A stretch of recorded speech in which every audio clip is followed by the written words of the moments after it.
Okay, well, post-league wrap-up. So, hey, we did not go undefeated. We didn't even get the 4-1, the close try. But hey, we finished with a winning record. Um, yeah, I was hoping to have a good league that could showcase kind of the potential I see in this deck, and I think this is it. I don't necessarily feel like there's any particular card that I want to change, with one exception, and I'm going to make that right now. Archons, I'm going to take you out um, for Eidolon. So, yeah, I mean, most of those. Wait a minute, why is this searching? Most of those decks that we brought Archon against were using Lightning Bolt as their removal. We brought this in against Is It Prowess, which sure we ended up winning that game, but it would have been even sweeter if we would have had another blocker, another body in play that was also slowing them down. Um, the mere fact that we won, which is why I'm not results oriented. The mere fact that we won the Is It Prowess matchup doesn't change the fact that I was definitely well aware that Eidolon with 4 toughness probably would have been a lot better in all those spots that we played Archon. Panza, I don't know if we would have won game 2, but I definitely felt like them just effortlessly bolting the Archons away definitely did not help our chances. And yeah, I mean, if nothing else, just having a 4 toughness creature can be pretty solid against red-based removal decks, because it's just hard to bolt, and then that's kind of in a way like our kind of janky Sanctifier in Beck or other, or champion type card. Sure, it's not as great against black, but it is worth noting at 3 mana, it's still going to be, it's still going to be harder to kill, because they're going to have to enable Revolt against Fatal Push. But yeah, so I felt like against Panza, it could have helped having another body, having another blocker, just good on the defense.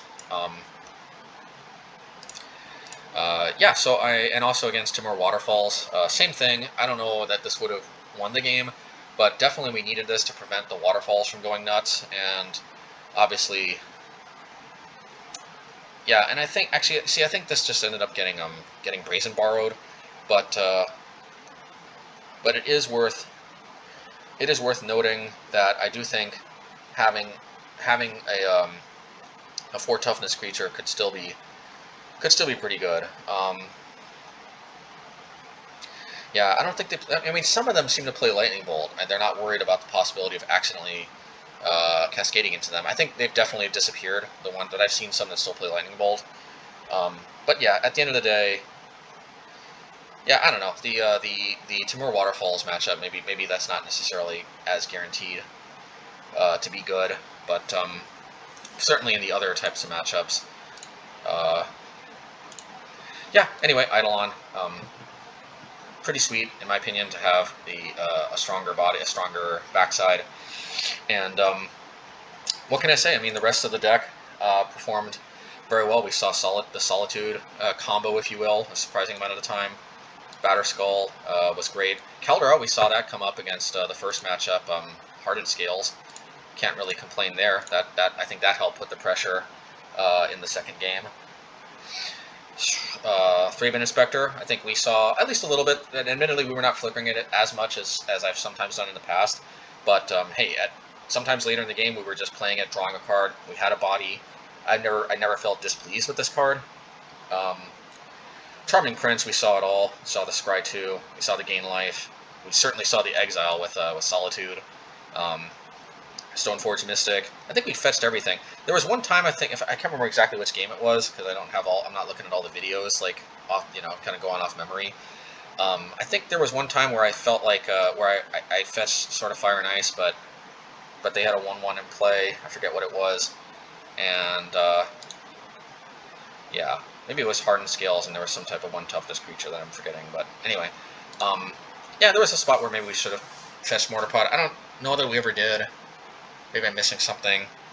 Anyway, but there was definitely at least one spot I remember where there was a solid case where maybe I could have fetched Mortarpod. Well, what I do know is I was never that terribly disappointed in drawing this naturally.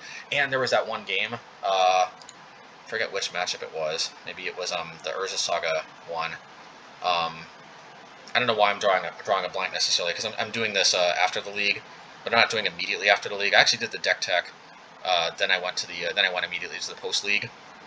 So so maybe like enough time has passed, but I think it may have been against one of the matchups against the Urza deck, or maybe it was the Hardened Scales. I guess enough time has passed that I'm getting that mixed up a little bit, maybe. But whatever the case may be, I know there was a deck where we were like attacking with a lot of dinky creatures, and basically we were at the point where we could burn them out, as so to speak, with Mortarpod sacrifices on our creatures. Like I said before, like it did turn into Reach in one of our games. So hey, Mortarpod still may or may not ultimately end up in the final version of this deck, if there isn't a final version.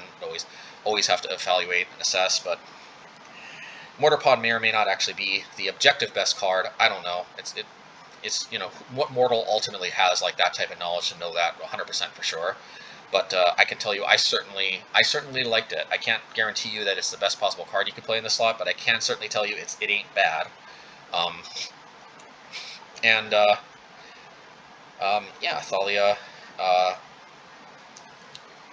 Thalia was yeah, you know, there might have been some hidden benefits in some game. Definitely, this card gets cited out one of the more frequently because it's I think its main use is against the combo decks. It's good against a lot of the kind of mid-rangey types of decks with some removal. Yeah, ultimately I think this card is at its best against combo, but yeah, it gets cited out a lot, but that doesn't mean it's bad in the main deck. Just it just doesn't necessarily have the kind of insane synergy that the other cards have.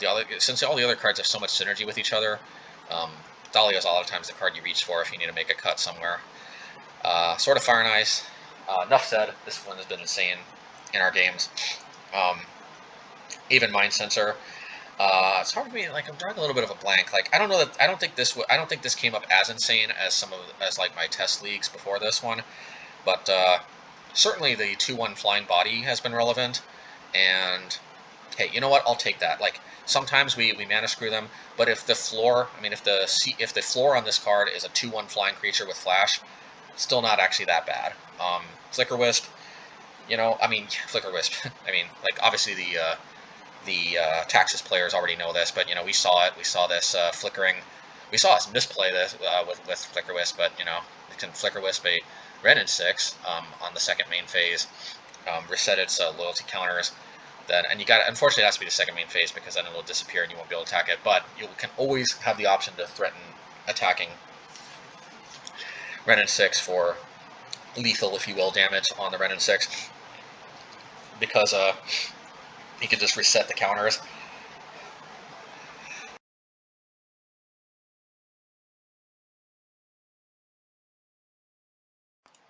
Oh, sorry, I had a sneeze coming on. Excuse me. But yeah, you can just basically reset the red and 6, and it'll go down to 3 counters, and then. Oh, actually, no, never mind. I guess we didn't misplay that one game. We didn't do that because if we reset it on the second main phase. Oh yeah, it'll come back in a turn, so my bad. So yeah, that is what you do. Second main phase, it'll come back, so they won't have an opportunity to use the ability. It'll always reset back to its default 3 counters, and then you're threatening to attack it with Flickerwisp. That's something I didn't necessarily think about. It's a good ability. You can Flickerwisp a land with Utopia Scroll on it. You can Flickerwisp enchantments like Solitary Confinement. You can Flickerwisp a whole bunch of your stuff. You know, the Urza Saga tokens. Heck, a lot of cards from Hardened Scales, Flickerwisp. You know, I don't think anybody's seriously recommending cutting this, but yeah, this card was great. Skyclave Apparition, every bit as good as we've seen it against us, and just we've seen it in play.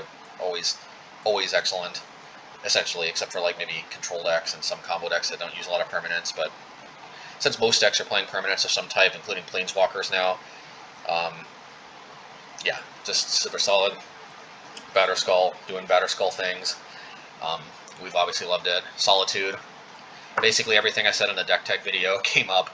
Yeah, hopefully, if nothing else, this league demonstrated the power of Solitude. I hate to do this if somebody wants to, if somebody hasn't bought this yet, and this video actually ends up helping Solitude's price increase. This was not my intention. I have not bought my paper copies yet, by the way, so I'm at least partially.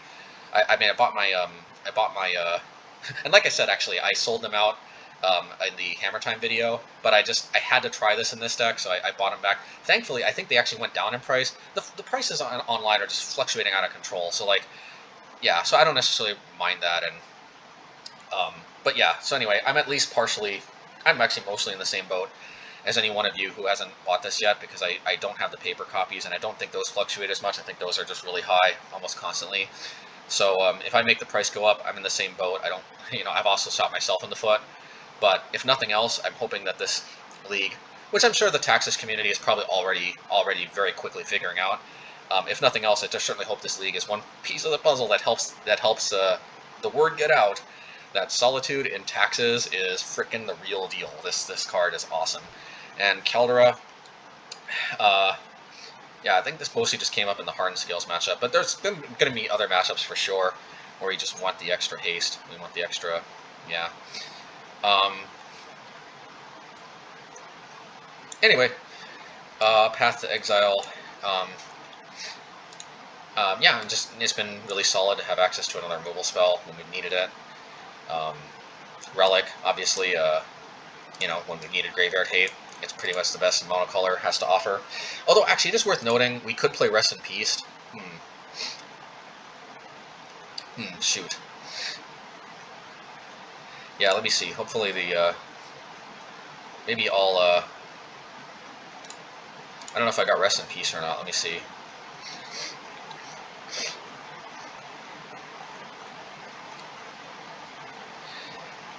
Yeah, I've had to buy Eidolon recently. Yeah, so honestly, this, maybe Rest in Peace is even better. Rest in Peace is like when you need Graveyard Hate, Rest in Peace is like one of the only cards that actually beats Relic, but only white has access to it. Rest in Peace.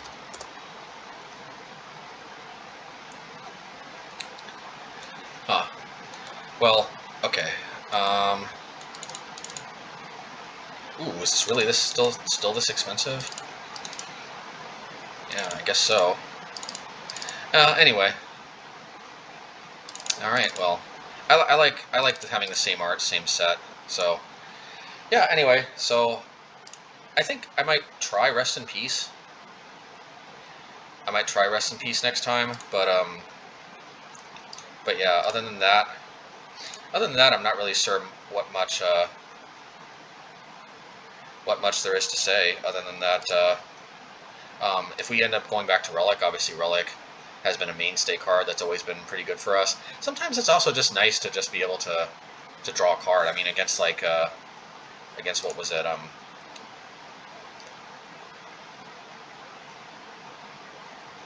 Against Urza Saga, yeah, against the Urza Saga deck, it actually probably was better than Rest in Peace. The thing about Rest in Peace is it's one of these kind of it's one of these types of cards that you may not necessarily want as a 4 of, but obviously we can't help ourselves. I mean, remember, just because we have 4 copies doesn't mean we have to play 4 copies. But next league I might actually try this out, because actually even against the Jundish or whatever type decks, just having a permanent source of yeah, and we can afford to play Rest in Peace because we don't have any dead cards to replace where we just need like card draw. It definitely is more of a non-bow with Sword of Light and Shadow, but it's at least worth experimenting since we have access to objectively probably the most powerful graveyard piece ever printed. Now that we're in white, which is kind of a change, and now that we're not necessarily. Yeah, and I think Hammerblade, actually, we had enough dead cards in certain matchups that, yeah. Admittedly, though, this is less good against control than Relic. I could definitely see Relic being our go-to card, because, yeah, because Rest in Peace is just a 1. It's still 2 for 1s with Snapcaster Mage, because if they have no other graveyard interaction, they still get a 2/1 body, and you still have to go down a card to play Rest in Peace, and possibly more so if you draw more copies, even though you may not necessarily want to play all 4. If you're in that type of situation. Whereas Relic of Progenitus, if you got 1 in play, you can always cycle extra copies, and you always get you always basically effectively sort of counter-ish the Snapcaster Mage, because when they play it, you draw a card, you deal with their spell in their graveyard and you draw a card. And sure, like, you don't deal with the body, but at least you drew a card and you neutralize the spell, so at least you're kind of at card parity. And, you know, there's a lot to like about that. So, yeah, so you know what? I don't know, but maybe we don't even need this against control. We're gonna run probably. I'm gonna try Rest in Peace for a while, probably for a little bit at least, and see, because I'm actually feeling like we might be a little bit weak to Dredge. So it's kind of nice to have that. Yeah, because I mean, think about it. Against Dredge, what do we really have? Thalia doesn't do that much. The Batterskull against Stoneforge might help a little bit, but yeah, actually the Batterskull could be an issue. But of course they're gonna have Conflagrates in their graveyard. So yeah, so there's that. That could be a case where having Giver of Runes is a little bit better, because you know it can save that even if they target both the Giver and the Batterskull.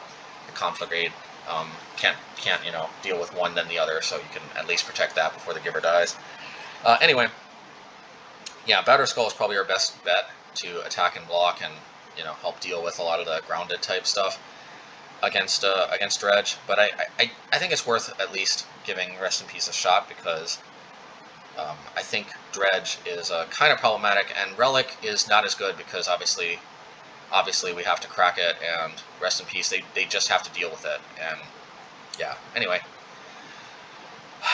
so I think that is it. Oh, obviously Manriki Gusari didn't come up, sort of body and mind, but this did come up against 2 more Waterfalls. Fortunately, wasn't able to win the game for us, but I think having Crow Green is going to be very relevant against those tokens, sort of Light and Shadow. I think this came up at least a few times, if I remember correctly. Maybe that was the test games and I'm getting that mixed up. Anyway, that's neither here nor there. I think I really like the way this deck performs, has performed so far. Sure, we didn't set the world on fire necessarily, but we're still learning the deck. 2 more Waterfalls, it feels kind of busted so far when we're playing against it, so I don't even know. That might be like the new sort of Tibalt Cascade deck that was allowed to exist for a while in Modern Horizons.